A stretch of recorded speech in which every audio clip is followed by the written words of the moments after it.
Bismillahirrahmanirrahim. Assalamualaikum warahmatullahi wabarakatuh.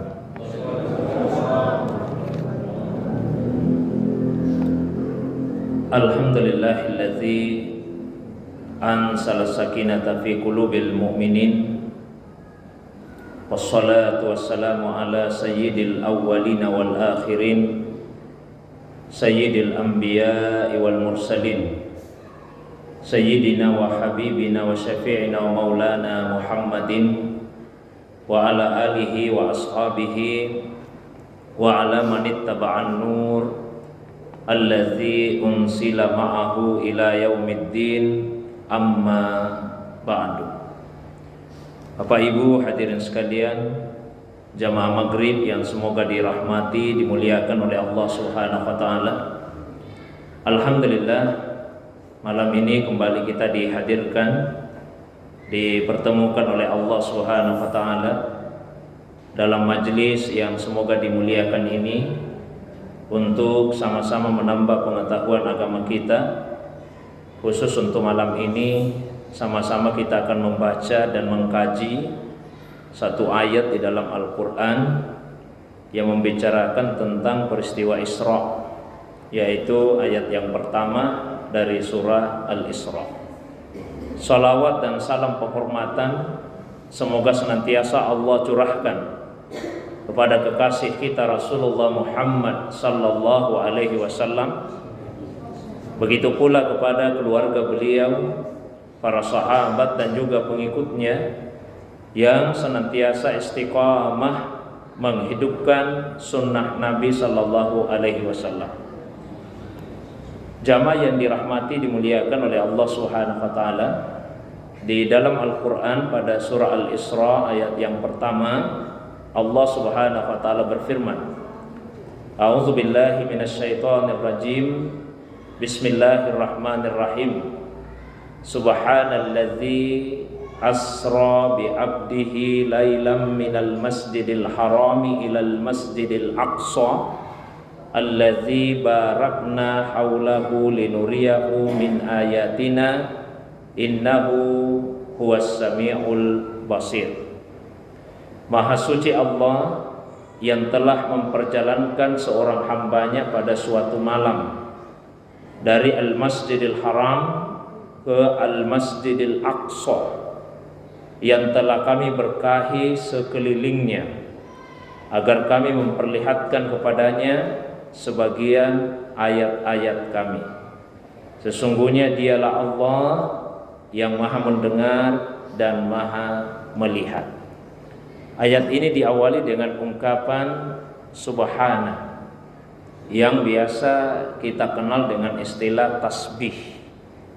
Kata tasbih, kata subhana berasal dari kata sabaha yang artinya menjauh.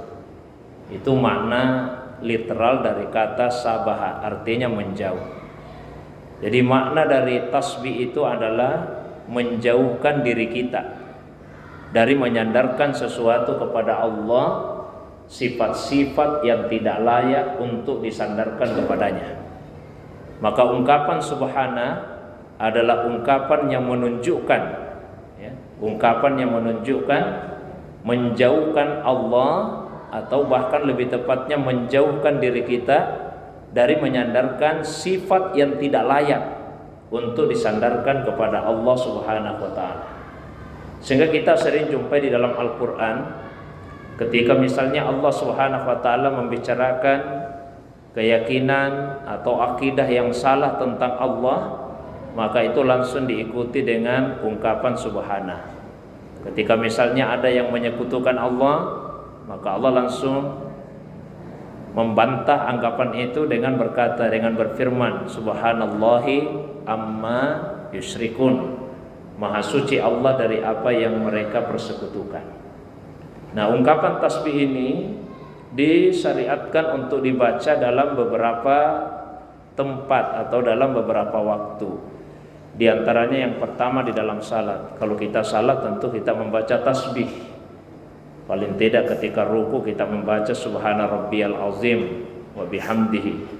Ketika sujud kita membaca subhana rabbiyal a'la wa bihamdihi, itu ungkapan tasbih. Atau dengan bacaan lain yang juga mengandung tasbih, misalnya subhanakallahumma rabbana wa bihamdika allahumma ghafirli. Maha suci Engkau ya Allah Tuhan kami, pujian bagimu, ya Allah ampunilah saya. Yang kedua, kita juga diperintahkan bertasbih selesai sholat. Di dalam Al-Quran Allah berfirman, wa minal laili fasabbihu wa adbar sujud. Dan pada sebagian malam hendaklah kalian bertasbih. Begitu juga setelah selesai sujud.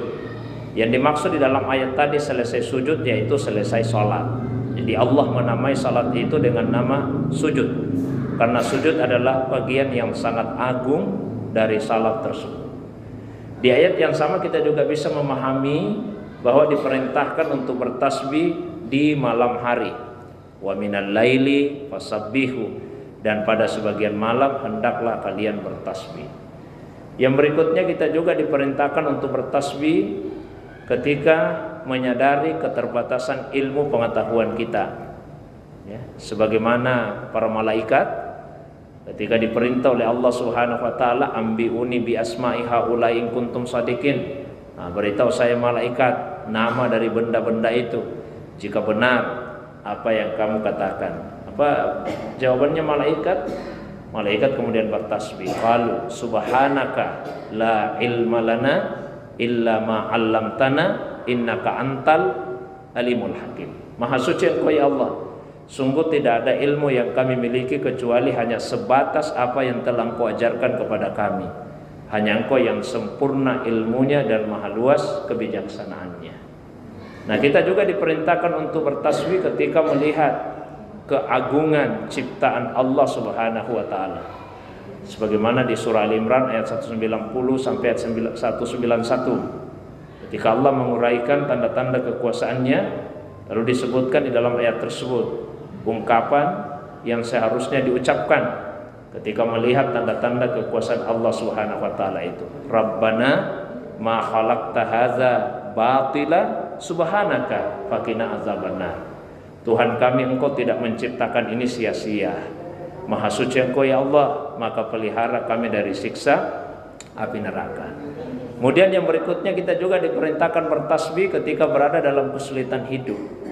Kalau ada permasalahan yang kita hadapi, maka bertasbihlah. Yang dibaca tasbihnya Nabi Yunus alaihissalam ketika berada dalam perut ikan. La ilaha illa anta subhanaka inni kuntu minal zalimin. Nah, yang berkaitan dengan peristiwa Isra Mi'raj, kita juga diperintahkan untuk bertasbih, ya, perintahkan untuk bertasbih ketika mendengar berita atau melihat satu peristiwa yang di luar dari jangkauan akal pikiran kita. Nah, itulah sebabnya cerita tentang Isra Mi'raj ini diawali dengan ungkapan tasbih.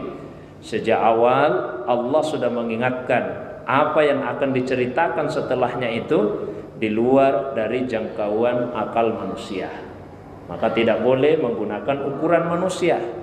Mengapa demikian? Allazi asra, karena Allah yang memperjalankan.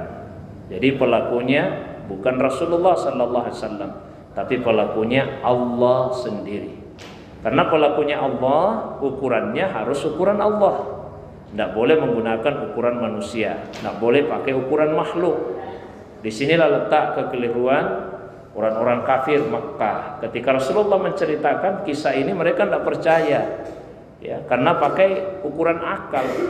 Kata mereka, ya Muhammad, tidak masuk akal ceritamu itu.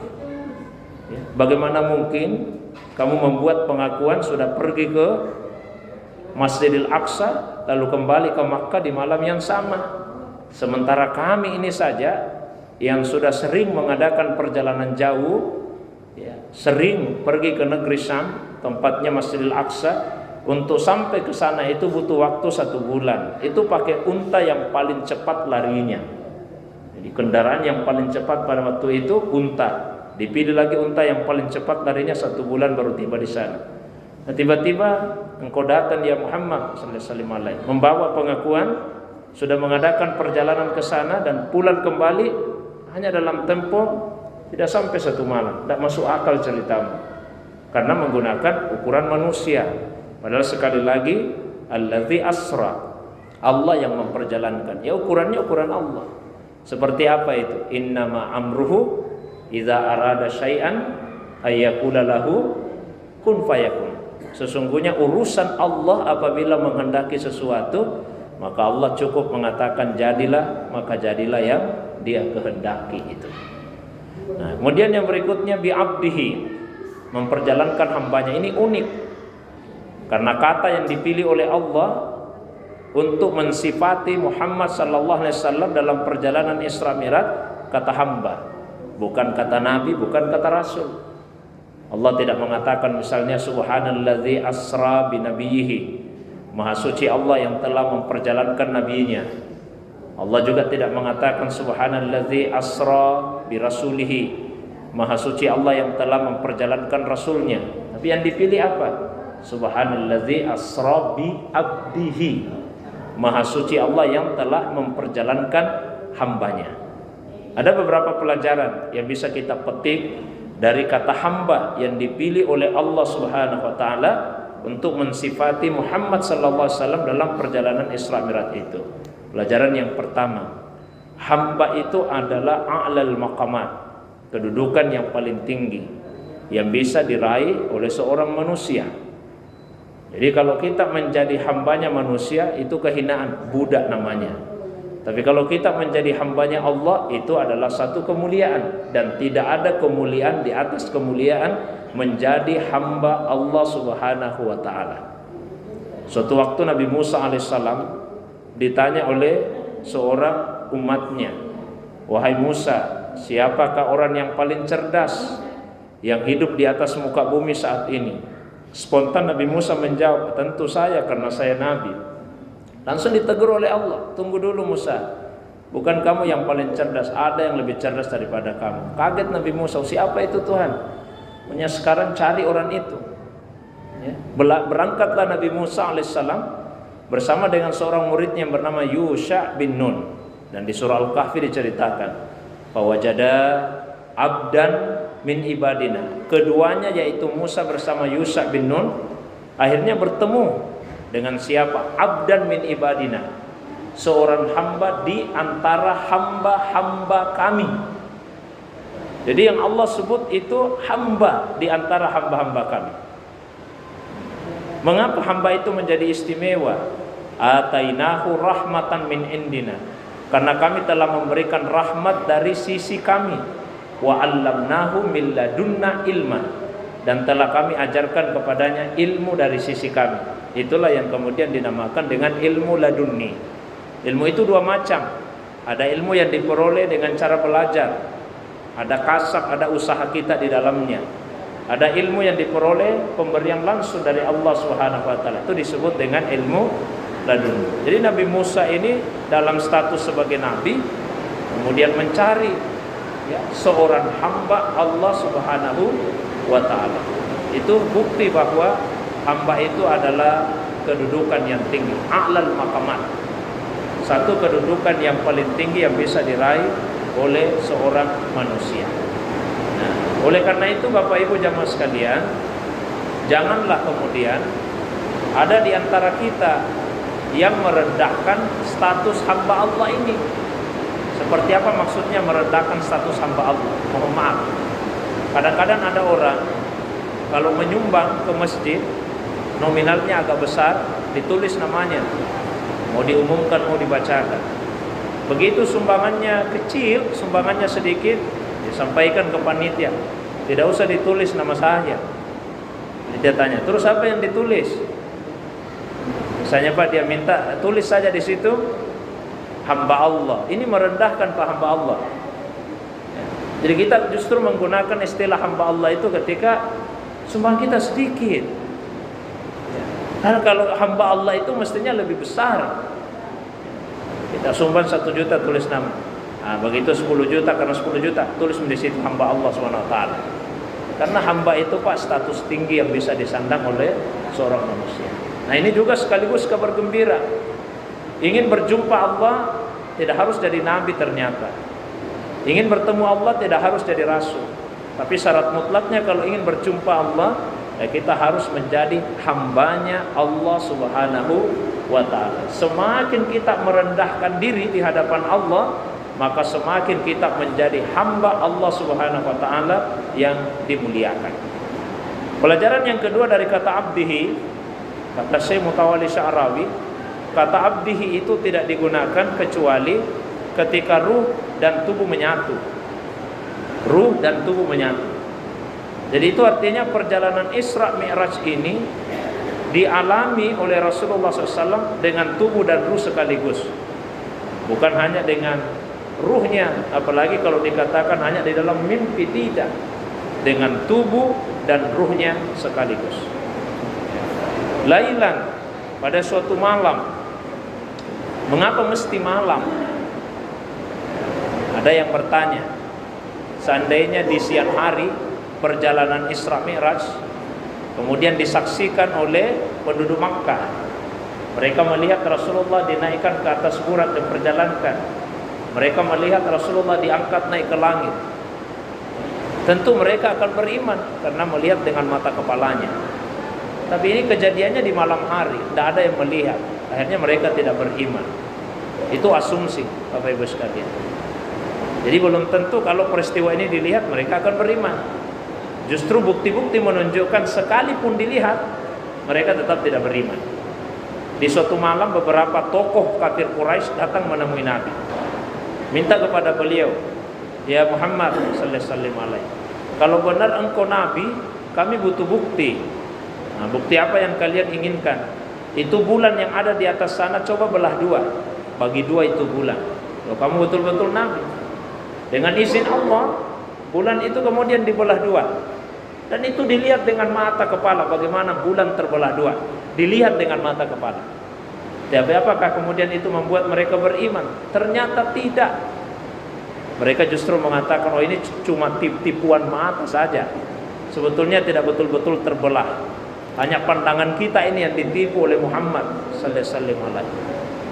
Ini sudah dilihat mata Pak, tetap tidak beriman. Di Al-Quran juga ditegaskan, seandainya kami turunkan Al-Quran itu dari langit dalam bentuk lembaran-lembaran kertas, falamasuhu bi'aidihim, lalu mereka bisa menyentuh Al-Quran itu dengan tangannya secara langsung, itu juga tidak akan membuat mereka beriman. Laqalal ladzina kafaru, pasti orang kafir itu akan berkata, in hadza illa sihrun mubin, tiadalah kejadian ini kecuali sihir yang nyata. Jadi bukan masalah dilihat tidak dilihat, ini persoalan diimani atau tidak diimani, bukan masalah indera, ini masalah hati. Kemudian pelajaran yang berikutnya dari kata lailan, semua waktu tentu sangat bagus untuk kita gunakan beribadah kepada Allah. Tapi ada namanya waktu spesial. Nah, di antara waktu spesial itu waktu malam, terutama di sepertiga malam yang terakhir. Yanzilu Rabbuna ila sama'id dunya hina yabqa sulusul lail al-akhir.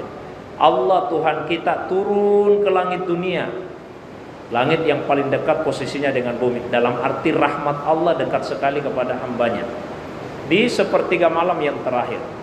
Kemudian Allah berfirman, ayo mana hambaku yang berdoa, saya kabulkan doanya. Mana hambaku yang punya permintaan, saya penuhi permintaannya. Mana hambaku yang mohon ampun, saya akan berikan pengampunan kepadanya. Jadi beribadahlah di malam hari, terutama di sepertiga malam yang terakhir.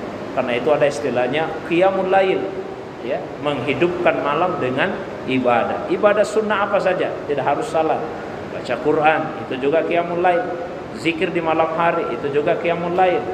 Kita mengkaji ilmu-ilmu agama, itu juga adalah bagian dari qiyamul lail. Semua ibadah sunnah yang kita lakukan di malam hari adalah bagian dari qiyamul lail. Kalau salat secara khusus disebut dengan salatul lail, salat lail.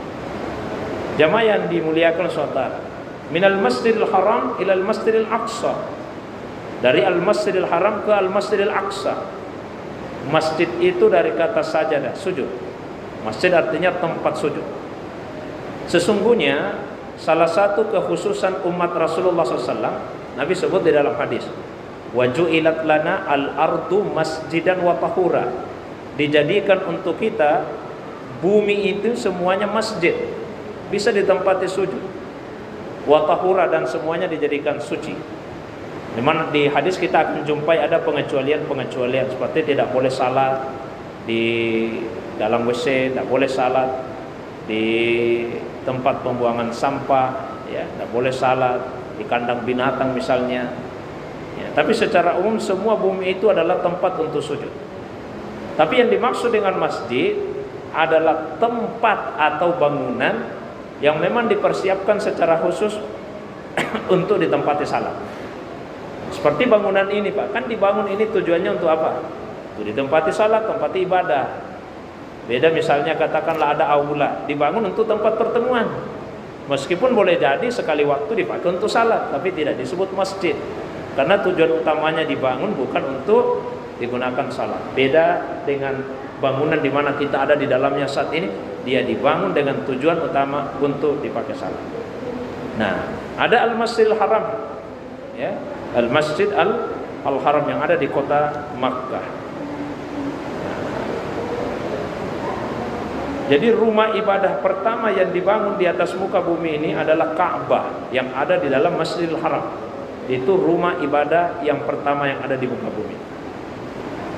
Kemudian yang kedua, Masjidil Aqsa, itu rumah ibadah yang kedua. Aqsa itu artinya yang terjauh, ya, Masjidil Aqsa. Jadi itulah dulu masjid yang paling jauh dari Al-Masjid. Kami memang cuma 2 masjid, Pak. Allazi barakna haulahu, yang telah kami berkahi sekelilingnya. Apa itu berkah? Berkah itu adalah ayyutiyas syai'u aksar mimma huwa mutawaqqa. Sesuatu yang memberi lebih dari yang diharapkan. Contoh, berkah pada benda. Kalau ada air minum satu gelas, harapan kita ya satu orang yang minum hilang hausnya. Tapi kalau misalnya ada air satu gelas diminum oleh kita semua yang ada di dalam masjid ini, bergantian Pak kita minum dari air satu gelas, dan semua hilang hausnya, itu air yang berberkah karena dia memberi lebih dari yang biasa. Berkah juga bisa ada pada orang, ada orang-orang tertentu diberkahi Allah, ya, bisa memberi nilai lebih dibandingkan dengan orang lain. Berkah bisa ada pada waktu, misalnya di hari Jumat, itu hari yang berberkah, memberi nilai lebih. Bulan Ramadan itu juga bulan yang berberkah, memberi nilai lebih. Waktu malam, sepertiga malam terakhir, itu waktu yang berberkah, memberi nilai lebih. Berkah juga bisa ada pada tempat, nah, seperti Masjidil Haram, Masjidil Aqsa. Itu tempat yang diberkahi, memberi nilai lebih dibandingkan dengan masjid-masjid yang lain. Dan di hadis disebutkan, kita salat misalnya di Masjidil Haram itu lebih baik daripada 100.000 kali salat di masjid yang lainnya. Berkah itu 2 macam. Ada namanya barakah madiyah duniawiyah, berkah dunia, berkah materi. Ada barakah diniyah ukhrawiyah, berkah agama, berkah akhirat. Kalau berkah materi Allah berikan kepada siapa saja, baik dia beriman, dia tidak beriman, dia taat, dia maksiat, ya, dia orang yang durhaka, orang yang baik, semua dikasih berkah oleh Allah SWT, berkah materi. Ketika misalnya hujan turun, itu bisa membasahi siapa saja, dan dibeda-bedakan. Udara ini bisa dihirup dengan bebas. Allah tidak pernah mengkhususkan, ayo udara hanya bisa dihirup oleh orang beriman, orang tidak beriman tidak bisa menghirup udara. Semua dikasih, itu berkah materi. Nah, ada berkah diniyah, berkah ukhrawiyah. Itu Allah khususkan hanya kepada orang-orang yang beriman saja. Linuriyahu min ayatina, kami ingin memperlihatkan kepadanya, pada Muhammad SAW, sebagian ayat-ayat kami. Ayat itu tanda, sesuatu yang menunjukkan kepada sesuatu yang lain. Jadi kalau dikatakan ayat-ayat Allah, berarti tanda yang menunjukkan kepada kekuasaannya Allah SWT, kesempurnaannya Allah SWT, dan sifat-sifat Allah yang lainnya. Paling tidak menunjukkan keberadaannya Allah. Itu namanya ayat, tanda. Ada 2 kategori ayat yang Rasulullah SAW saksikan pada perjalanan Isra Mi'raj. Yang pertama disebut ayat ardiyah, ayat bumi. Yang kedua dinamakan dengan ayat samawiyah, ayat langit. Fungsinya beda. Kalau ayat bumi itu fungsinya bukti Nabi benar sudah menempuh perjalanan dari Masjidil Haram ke Masjidil Aqsa. Ketika ada yang ragu, Nabi bisa ceritakan, ini yang saya saksikan di perjalanan. Itu ayat bumi. Orang percaya. Bagi mereka yang sudah pernah ke Masjidil Aqsa, dia tahu, oh, betul itu yang diceritakan oleh Muhammad SAW. Itu ayat bumi. Nah, ada ayat langit. Ayat langit itu fungsinya satu, menunjukkan keagungan kedudukan Nabi SAW. Yang kedua, sebagai pembelajaran bagi kita ini umatnya. Sangat banyak ayat-ayat langit yang disaksikan oleh Rasulullah SAW. Tapi yang paling utama adalah setelah beliau naik ke atas langit, di mana beliau berjumpa dengan Nabi Adam alaihissalam di langit yang pertama. Di langit yang kedua beliau berjumpa dengan Nabi Isa dan Nabi Yahya alaihissalam. Langit ketiga beliau bertemu dengan Nabi Yusuf alaihissalam. Di langit keempat beliau bertemu dengan Nabi Idris alaihissalam. Langit kelima beliau bertemu dengan Nabi Harun alaihissalam. Di langit yang keenam beliau bertemu dengan Nabi Musa alaihissalam. Dan di langit ketujuh beliau berjumpa dengan Nabi Ibrahim alaihissalam. Lanjut sampai ke Sidratul Muntaha. Sampai di gerbang Sidratul Muntaha, Jibril berkata, "Ya Muhammad, sallallahu alaihi, lau taqaddamtu la ihtaraktu." Kalau saya masih maju melangkah satu kali, saya terbakar. Saya tidak bisa menemani lagi. Silakan lanjut sendiri. Nabi lanjut berjumpa dengan Allah. Nah, ini satu Pak, masalah akidah harus saya tegaskan kembali, karena ini masalah akidah. Jangan kemudian kisah Mi'raj ini kemudian dijadikan sebagai dalil bahwa Allah itu ada di atas langit. Itu menyelisihi akidah Ahlussunnah wal Jamaah. Karena kalau dalam akidah Ahlussunnah wal Jamaah, Allah itu tidak bertempat. Allah itu bila makan wala zaman, tidak terikat tempat, tidak bertempat wala zaman, dan tidak terikat dengan waktu. Itu Allah Subhanahu wa taala. Ya. Mengapa demikian? Di hadis riwayat Bukhari dijelaskan, kanallahu. Ini Allah sudah ada. Walam yakun syai'un ghairah. Selain Allah tidak ada. Jadi Allah ada, dan ketika Allah ada, tempat belum ada, waktu belum ada. Karena tempat belum ada, berarti pada masa itu Allah tidak bertempat. Ketika Allah ada sendirian, tidak ada tempat, maka Allah tidak bertempat. Kemudian Allah menciptakan tempat. Keadaan Allah tidak pernah berubah. Itulah yang biasa sering disebut sejak zaman azali. Keadaan Allah itu tidak pernah berubah. Seperti itu terus, tidak pernah bertempat. Sampai kapanpun Allah tidak pernah bertempat. Karena kalau Allah bertempat, tempat itu akan lebih besar daripada Allah Subhanahu wa taala, dan itu mustahil bagi Allah. Kalau Allah bertempat, maka dia akan dibatasi oleh ruang. Itu artinya Allah akan sama dengan makhluk. Sementara di Al-Qur'an Allah tegaskan, laisa kamitslihi syai' wa huwas samiul basir. Tidak ada sesuatu yang menyerupai Allah. Dia Maha mendengar dan Maha melihat. Jamaah yang dirahmati, dimuliakan oleh Allah SWT. Tapi ada yang biasa mengatakan, tapi itu Ustaz, Rasulullah dinaikkan ke atas langit, terus ketemu Allah di langit, berarti Allah ada di atas langit. Kalau logika itu yang digunakan, apa kita juga bisa mengatakan, karena Nabi Musa dipanggil ke Bukit Tursina, nah, untuk bermunajat kepada Allah di Bukit Tursina, terima wahyu di Bukit Tursina, bercakap-cakap dengan Allah di Bukit Tursina. Apakah kita juga bisa mengatakan bahwa Allah itu bertempat tinggal di Bukit Tursina? Kan tidak. Jadi Bukit Tursina itu bukan tempat tinggal Allah, tapi tempat yang dipilih oleh Allah bagi Nabi Musa untuk menjumpainya. Sama dengan langit Pak. Bukan berarti Allah bertempat di atas langit. Langit itu tempat yang dipilih oleh Allah bagi Rasulullah SAW untuk menjumpainya. Tapi Nabi melihat Allah di langit. Iya, bukan berarti Allahnya di langit, Nabinya yang di langit.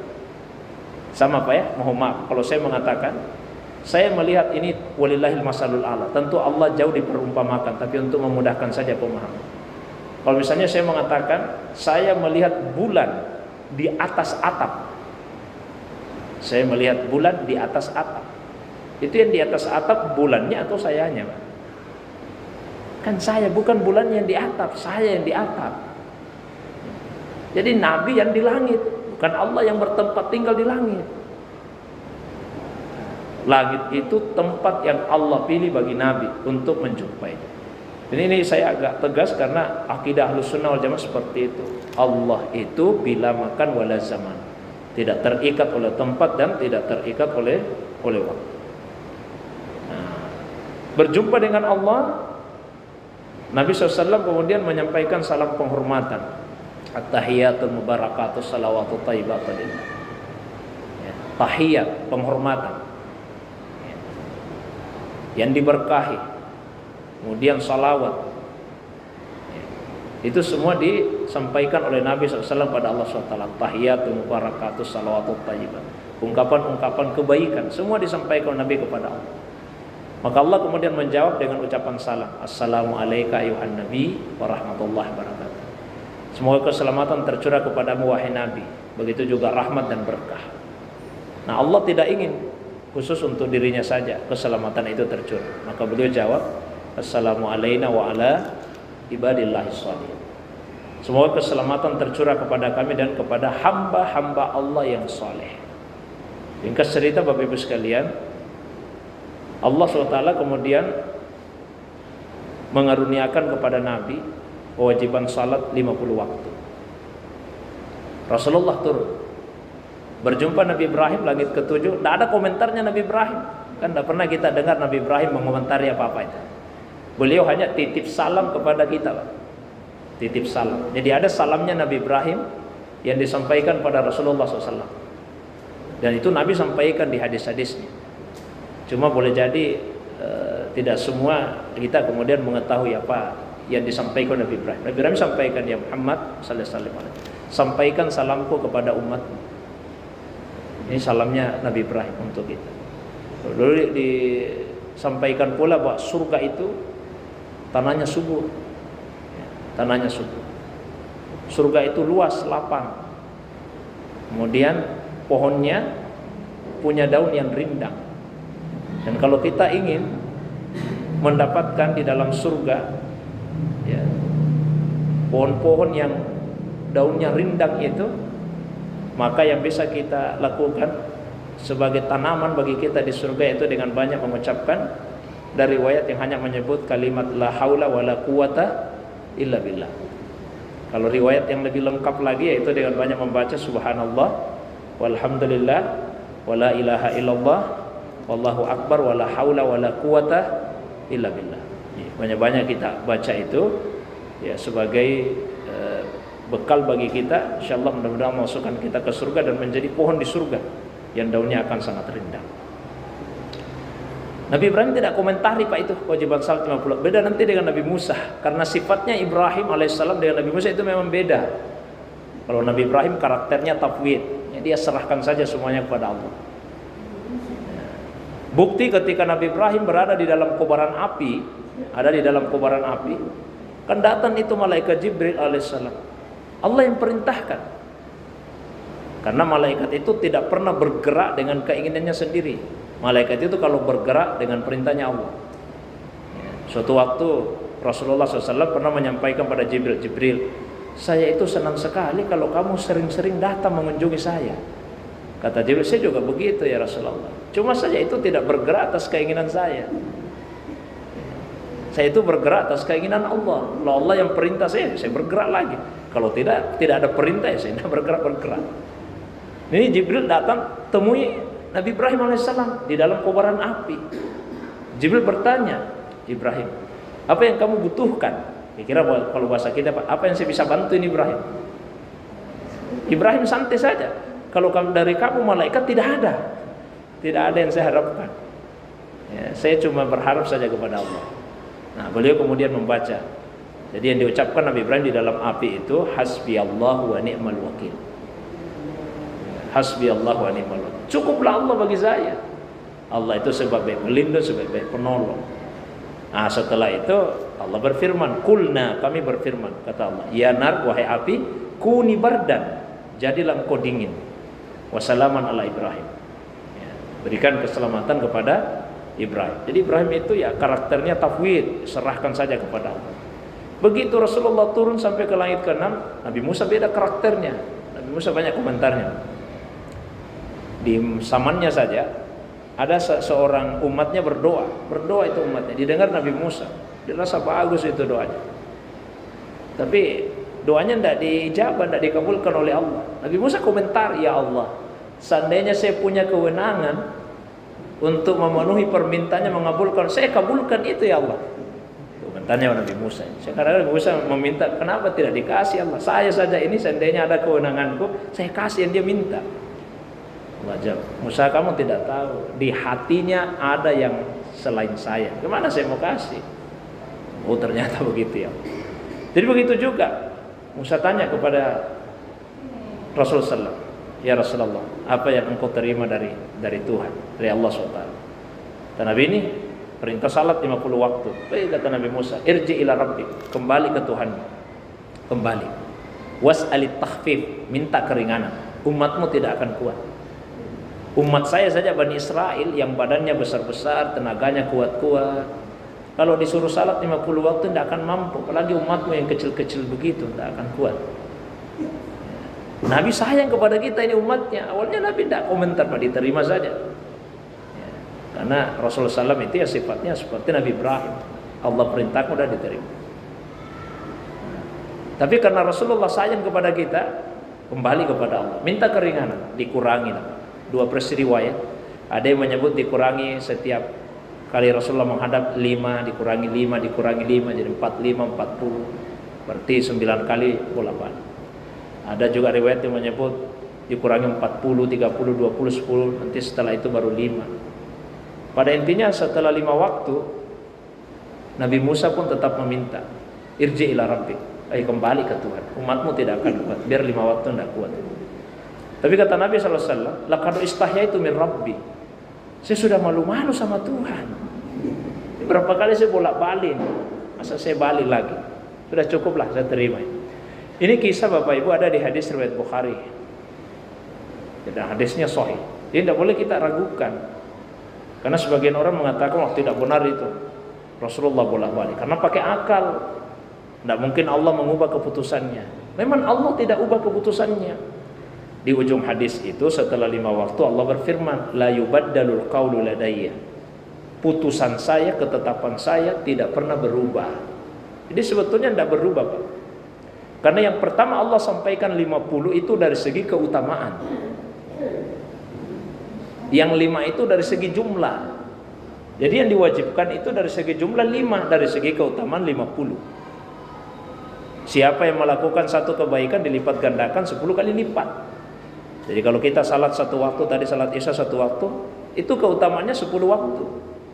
Kita salat 2 waktu, keutamaannya 20 waktu. Salat 3 waktu, 30 waktu. 4 waktu, 40 waktu. Salat 5 waktu, keutamaannya itu 50 waktu.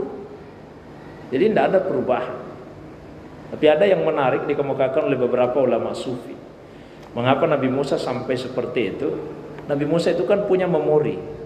Dia punya kenangan di Bukit Tursina ketika dipanggil oleh Allah bercakap-cakap dengan Allah. Yang kedua, seseorang yang sudah menghadap kepada Allah, jangankan Nabi yang berjumpa langsung, kita saja kalau salat, orang yang salat itu salatnya baik, dia akan menyerap nur ilahi, cahaya Allah SWT. Hanya orang kalau selesai salat wajahnya itu bercahaya. Kalau selesai salat, ya. Nabi Musa merasakan kenikmatan memandang wajah Nabi Sallallahu Alaihi Wasallam yang berjumpa langsung dengan Allah SWT. Maka beliau ingin berlama-lama memandang wajah Nabi Sallallahu Alaihi Wasallam. Itu diantara yang dikemukakan oleh para ulama sufi. Jadi pelajarannya, kalau kita rajin salat, insya Allah wajah kita akan dicerahkan oleh Allah SWT. Tentu wajah dicerahkan karena hati yang dicerahkan lebih dahulu, dan itu efeknya akan ke wajah. Turunlah Nabi SAW. Turunnya di tempat naiknya di Masjidil Aqsa. Di situ beliau salat subuh. Salat pertama yang dikerjakan di bumi setelah pulang itu salat subuh di Masjidil Aqsa. Beliau mengimami semua nabi, 124.000 nabi termasuk beliau. Di jumlah nabi itu 124.000, bukan 25, 124.000. Beliau mengimami semua. Untuk menunjukkan bahwa Rasulullah sallallahu alaihi wasallam itu adalah Sayyidul Anbiya. Beliau adalah penghulu dari semua nabi. Nah, setelah itu balik ke Makkah, berarti salat pertama yang dikerjakan di Makkah salat zuhur. 2 hari berturut-turut Jibril datang salat bersama Nabi. Berarti 10 kali salat, zuhur, asar, maghrib, isya, subuh. Yang hari kedua juga begitu, zuhur, asar, maghrib, isya, subuh. Di antara hikmahnya setelah 10 kali salat, Jibril berkata, "Ma baina hadzainil waqtaini waqtu." Yang ada di antara 2 waktu salat ini itulah waktunya salat. Jadi hari pertama itu pas salatnya di awal waktu, hari kedua di akhir. Saya ambil satu contoh saja. Salat zuhur hari pertama ketika matahari tergelincir dari kepala, itu awal waktu zuhur, asal ada bayangan benda. Salat zuhur hari kedua ketika bayangan benda sama panjangnya dengan bendanya, itu akhir waktunya. Jadi bayangannya sama panjang dengan bendanya, itu sekaligus awal waktu asar. Begitu seterusnya, kecuali maghrib yang hari pertama dan hari kedua waktunya sama, karena memang sempit waktunya. Di ujung ayat, innahu huwas samiul basir, sesungguhnya dialah Allah, hanya dialah Allah yang sami, yang mendengar tanpa membutuhkan alat pendengar, mendengar dengan sami, dan basir, Allah yang melihat tanpa membutuhkan alat untuk melihat. Jadi semua didengar oleh Allah dan semua dilihat oleh Allah SWT, termasuk apa yang dialami oleh Nabi SAW dan semua reaksi dari umat Rasulullah SAW terhadap apa yang beliau ceritakan mengenai peristiwa Isra Mi'raj. Semua Allah dengar dan semua Allah lihat. Saya kira itu Bapak Ibu secara ringkas tafsir dari ayat yang pertama di surah Al-Isra, karena kebetulan kita masih dalam suasana Isra Mi'raj. Kalau mungkin ada satu dua Pak yang ingin ditambahkan, didiskusikan, ditanyakan, baik yang berkaitan dengan kandungan ayat atau masalah agama yang lain di luar dari apa yang saya sampaikan, saya persilakan kepada jamaah sekalian. Ada Pak? Saya persilakan. Ibu, ada Ibu? Nah, silakan Ibu ya.